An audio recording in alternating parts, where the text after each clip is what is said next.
I'm Maria Dalton, approaching my 27th birthday, and I've been happily married for 5 years. My adorable son, Martin, turned 4 this year.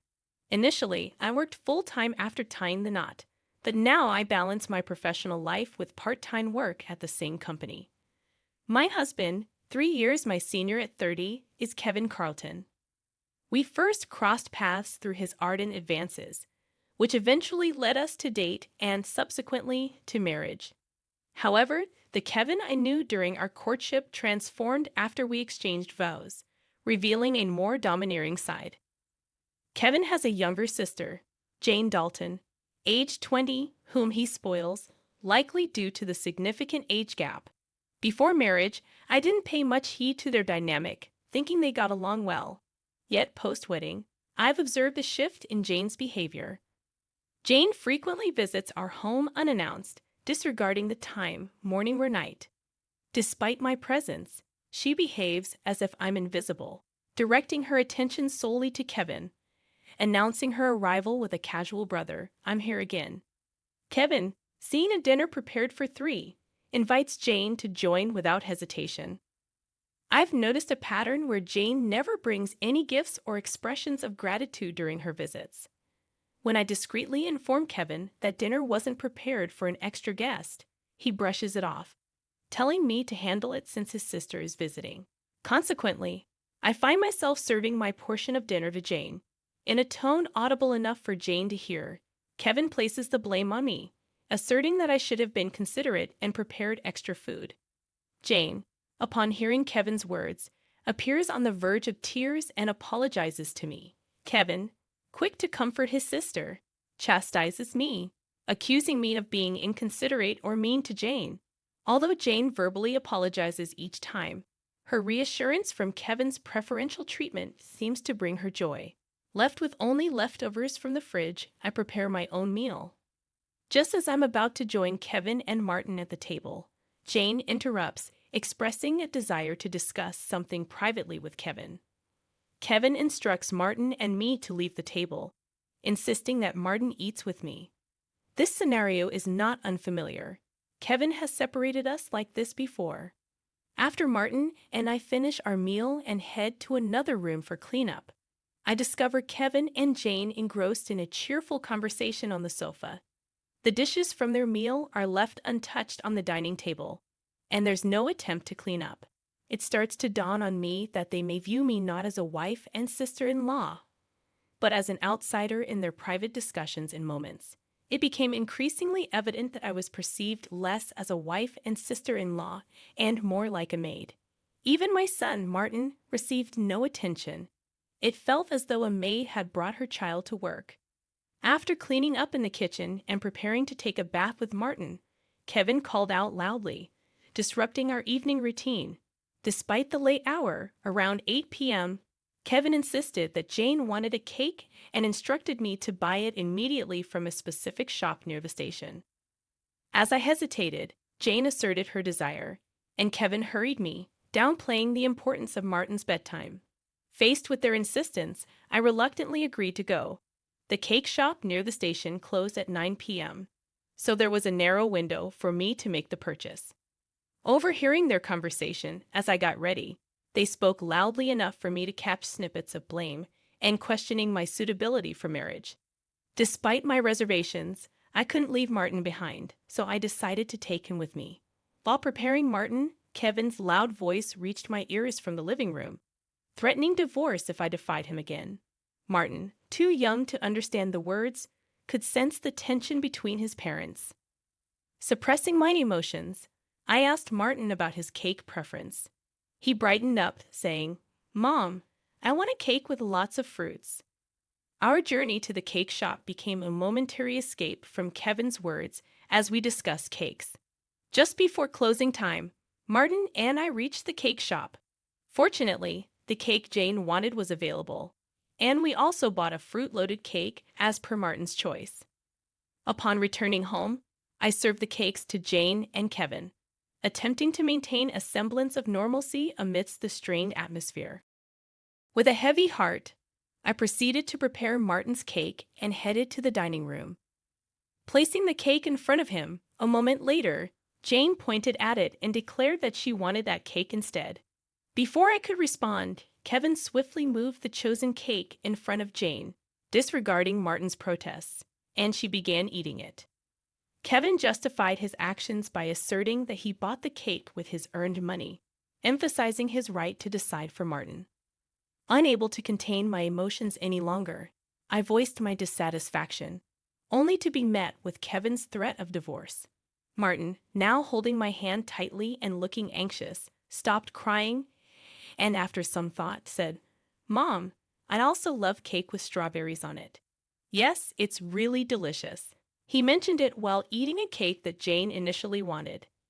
Feeling that I'm subjecting Martin to undue stress, I realized there are 3 adults, including myself, making a 4-year-old child endure this situation. Lifting Martin's cake plate when I saw Jane reaching for it, I took him to the next room so he could enjoy his cake slowly. Perhaps noticing Jane's actions, Kevin apologized to her, claiming he was being stingy. Resisting the urge to retort, I chose not to expose Martin to the word divorce. Watching Martin innocently eat his cake with cream around his mouth proved to be a heartwarming sight.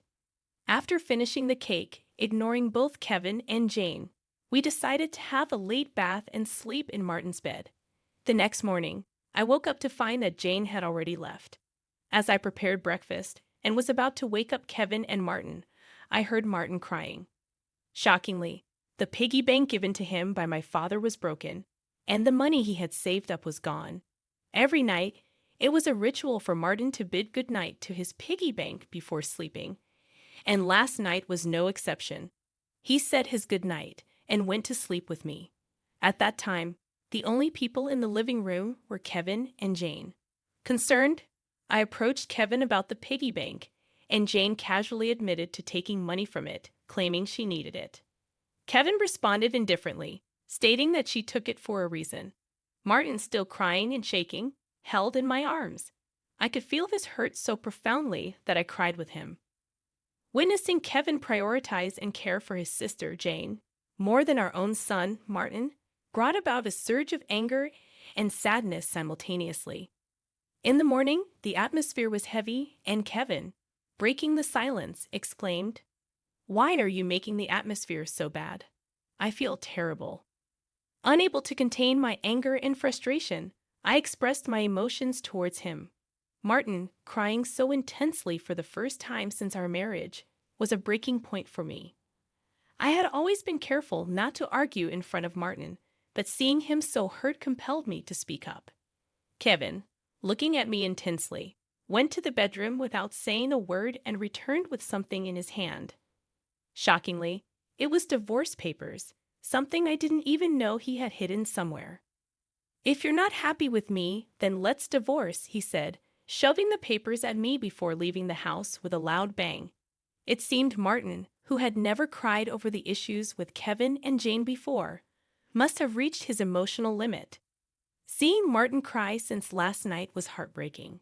Unable to bear seeing him so hurt, I suggested to him, "Hey Martin, should we skip daycare today?" He responded with an enthusiastic yes, showing a faint smile.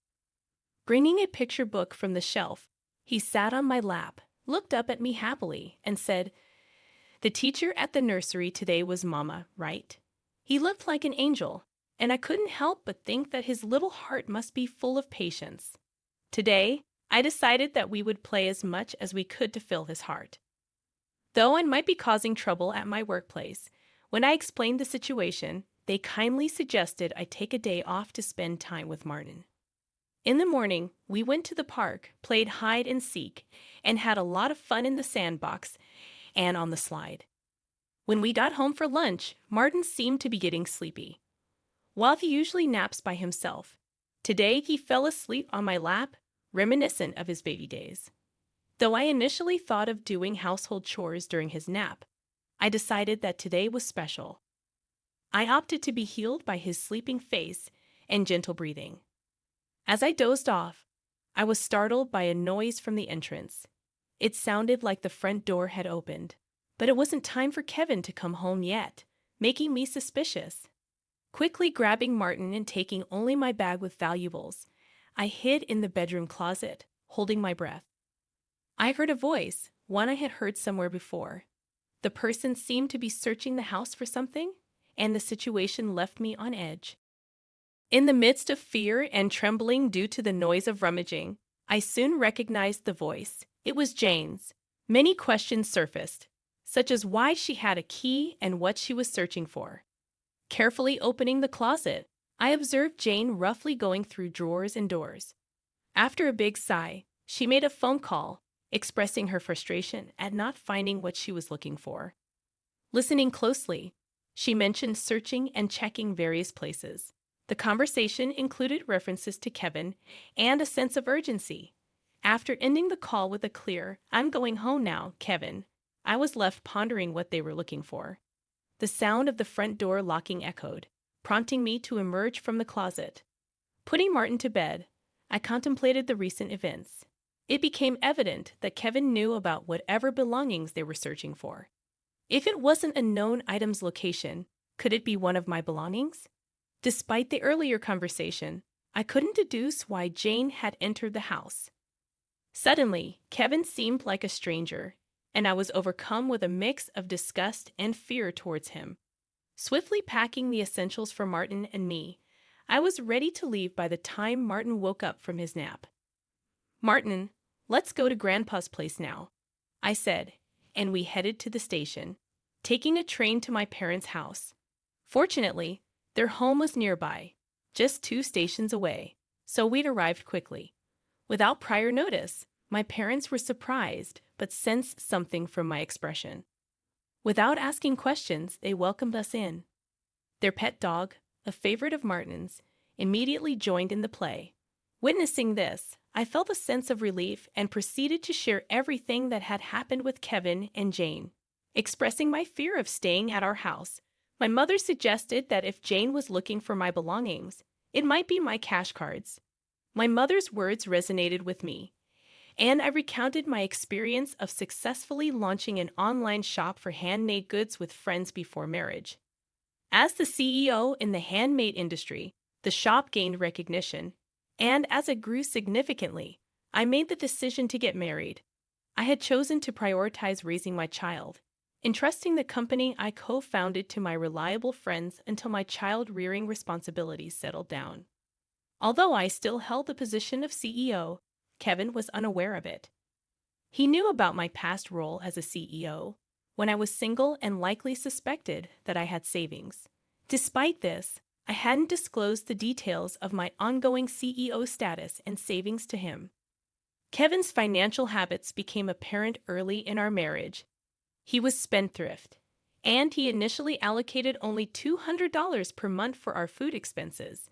He even suggested that I quit my part-time job and become a full-time housewife, a proposition I firmly declined. Eventually, he reluctantly agreed to let me work part-time at my current job. To secure our marriage, he had me sign a post-marital property waiver, assuring that I wouldn't contemplate divorce. Since Martin's birth, I've received only $200 for food expenses, necessitating the use of my savings for Martin's nursery fees and clothes. I never asked Kevin for more money beyond the food budget, leading him to believe I had substantial savings. With Jane in apparent need of money, Kevin might have been looking for my cash cards. However, they would not find them, as I'd always carried my valuables. Realizing the unresolved issue and potential unauthorized access to our house, I decided to store my valuables, including cash cards, at my parents' house. As I pondered the motive behind their actions, Martin approached my father crying, explaining that his piggy bank was broken and he couldn't keep his promise to save up. My father, visibly angered, suggested calling Kevin to discuss the matter. My mother advised a more cautious approach, considering Kevin's talk of divorce and the potential blame he might shift. She recommended calmly finding out their purpose before they could escape with a suitable excuse. With this in mind, I decided to record their conversation to understand their motives. My parents, having a friend who was a lawyer, suggested consulting him. As I cooked dinner at home, Kevin arrived. I discreetly started recording on my phone with the screen facing down to avoid detection. Surprisingly, He immediately inquired about the location of my cash cards. When questioned, he gave evasive answers, and when I remained silent, he eventually pleaded, "Give me all your part-time money for my sister." In response to Kevin's demand for all my part-time earnings, I firmly stated that the money was for Martin's savings. Kevin's anger escalated, and he pushed the signed divorce papers toward me, accusing me of living off his money. He dismissed the importance of saving for Martin and emphasized his preference for Jane over our son. Upon hearing these words, I silently ceased preparing the meal, placed the divorce papers in the bag I had packed, took Martin's hand, and headed to the door. In a loud voice, Kevin declared that he was serious about the divorce and insisted that I should never come back. In defiance, I asserted that I would not return to a house where a stranger could freely enter. The term stranger referred to Jane, whom Kevin seemed to prioritize over our family. After leaving the house, I received numerous messages and calls from Kevin, which I chose to ignore. I turned off my phone and sought refuge at my parents' house. Upon reaching my parents, I shared the recorded conversation and the completed divorce papers with them. Though I admitted to having no love or affection for Kevin, I expressed concern for Martin. Despite their suggestion to divorce in order not to hurt Martin's feelings, there was also a possibility that divorce could adversely affect him. Struggling with this decision, Martin, feeling hungry, prompted my mother to make his favorite dish, hamburgers. Overwhelmed with emotion, I couldn't hold back my tears as my mother assured Martin that they were prepared for him and me whenever we wanted to visit. Touched by Martin's kindness, I was encouraged to eat the hamburger with him, sharing a moment filled with love. Witnessing this heartfelt scene, my father assured Martin that my tears were happy tears, not sad ones. Moved by Martin's innocence and love, I realized the joy of being with family. My father gently asked Martin if he wanted to live with them as a family, and Martin happily agreed, bringing smiles to everyone. While contemplating divorce, this natural and joyous family meal made the decision clear. Although heavy-hearted, I decided to part ways with Kevin and inform Martin about it. Despite the initial struggles, the atmosphere was happy and everyone smiled, creating an environment filled with laughter and conversation. As I began preparations for the divorce, I contacted a lawyer who was a friend of my father. Martin slept peacefully with my father and the dog, providing a comforting backdrop of faint laughter. The next day, I met with the lawyer, and we successfully formalized the divorce contract. The lawyer explained that Jane had accumulated significant debt due to a casino and shopping addiction, with Kevin acting as her guarantor. The plan involved using my savings to repay the debt. Kevin's motive was to financially bind me, preventing thoughts of divorce. The divorce papers I submitted were already accepted, providing a sense of relief. Later, Kevin called, expressing emotional instability. While discussing the divorce, he admitted to spoiling Jane out of a misguided sense of sibling love. He expressed jealousy over losing me to Martin, but requested that I not remarry until he settled Jane's debts. However, I firmly conveyed that I no longer loved him and wouldn't reconsider. Kevin's somber tone ended the call with a plea for my happiness.